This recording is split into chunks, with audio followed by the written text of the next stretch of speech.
वहां एक साधु आया। उसने राजा से कहा, राजन, सुना है तुम बहुत दान धर्म करने वाले राजा हो। तुम्हारे यहाँ से कोई भी खाली हाथ नहीं जाता। क्या मैं जो मांगूंगा वो तुम मुझे दे सकोगे? राजा बोला, कहिए साधु महाराज, आपको क्या चाहिए?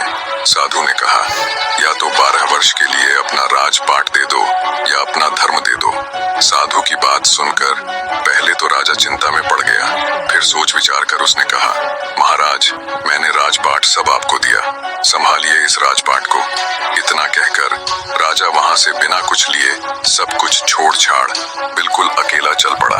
चलते चलते मार्ग में एक बगीचा आया। वहीं एक कुआं और प्याऊ भी था। बड़ा रम्य स्थान था। राजा वहीं विश्राम करने के विचार से ठहर गया। अगल बगल देखने पर उसे एक जीर्ण कसा हुआ सुंदर घोड़ा दिखाई दिया, जिसके पास एक सुंदर स्त्री बैठी हुई रो रही थी। राजा को स्वभावतः दया आई। उसने उस स्त्री से रोने का कारण पूछा। स्त्री बोली, महाराज, मैं एक राजकुमारी हूँ। मेरे पिता और भ्राता सबको शत्रुओं ने मार डाला है। मैं किसी प्रकार जान बचाकर यहाँ भाग आई हूँ। अब आप ही देव के द्वारा भेजे मेरे आश्रयदाता हैं, अतः मुझे शरण दें। राजा ने कहा, ठीक है, घोड़े पर बैठ जाओ और मेरे साथ साथ चलो। राजकुमारी बोली, नहीं महाराज, आप ही घोड़े पर चलो। आपके सामने मेरा घोड़े पर बैठकर चलना ठीक नहीं है। राजा घोड़े पर सवार हो गया। चलते चलते दोनों एक दूसरे राजा के नगर में पहुंचे। स्त्री ने कहा, आप शहर जाकर कोई बढ़िया मकान भाड़े पर ठीक करो, तब तक मैं यहीं बैठती हूँ। राजा ने कहा, भाई, मेरे पास एक अधेला भी नहीं है, फिर मकान की बात किस मुंह से करूंगा? स्त्री ने कहा, महाराज, रुपयों पैसों की आवश्यकता हो तो मेरे पास से ले जाओ। और उसने निकाल कर 10 मोहरें राजा को थमा दी।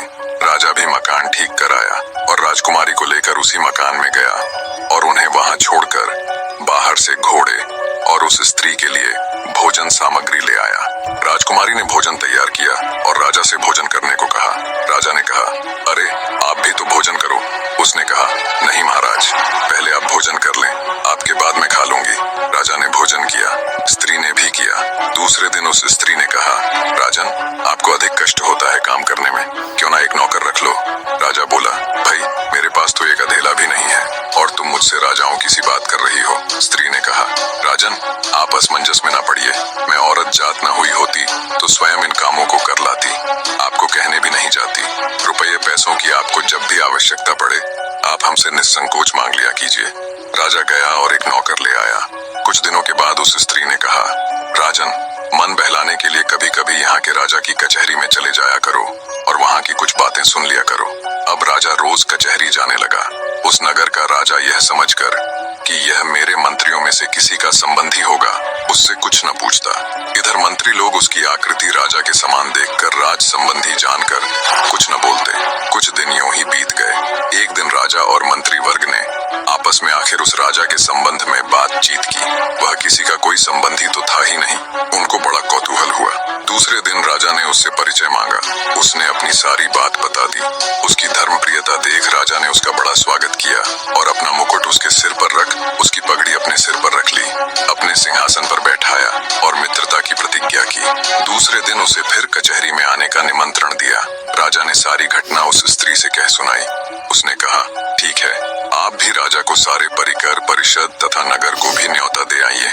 वह पहले तो हिचकिचाया, पर उसके प्रभाव तथा आग्रह को देखकर राजा उस स्त्री की बात मान गया और अगले दिन जब कचहरी गया तो राजा को सारे मंत्री परिषद सहित पूरे नगर को अगले दिन सुबह के भोज के लिए आमंत्रित किया। उस नगर का राजा हैरान होते हुए बोला, कहीं भांग वांग पी ली है क्या?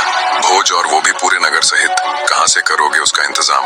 खैर, बोले जाओ, ठीक है, मनमानी करो, मित्र ही तो हो। शाम को उस नगर के राजा ने एक सिपाही भेजकर पता लगवाया और कहा, जाकर देखो तो सुबह भोज के लिए क्या इंतजाम है। सिपाहियों ने देखा तो वहाँ कुछ नहीं था।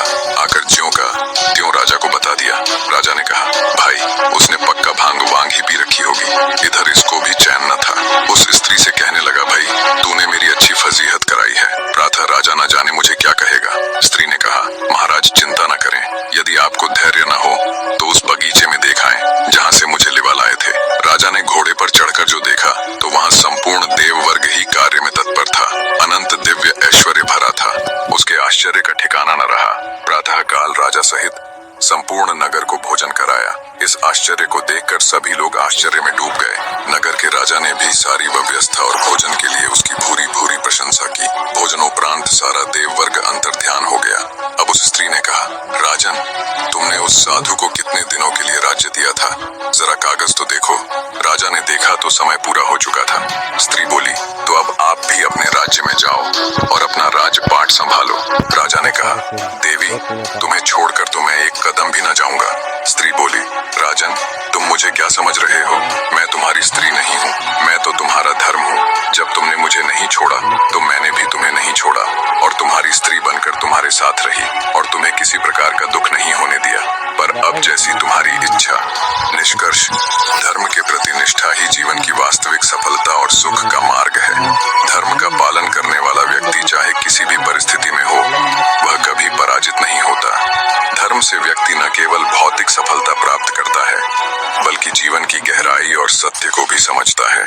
धर्म के बिना जीवन अधूरा और अराजक हो सकता है, लेकिन धर्म के साथ व्यक्ति हर चुनौती को पार कर सकता है। वर्तमान है हो।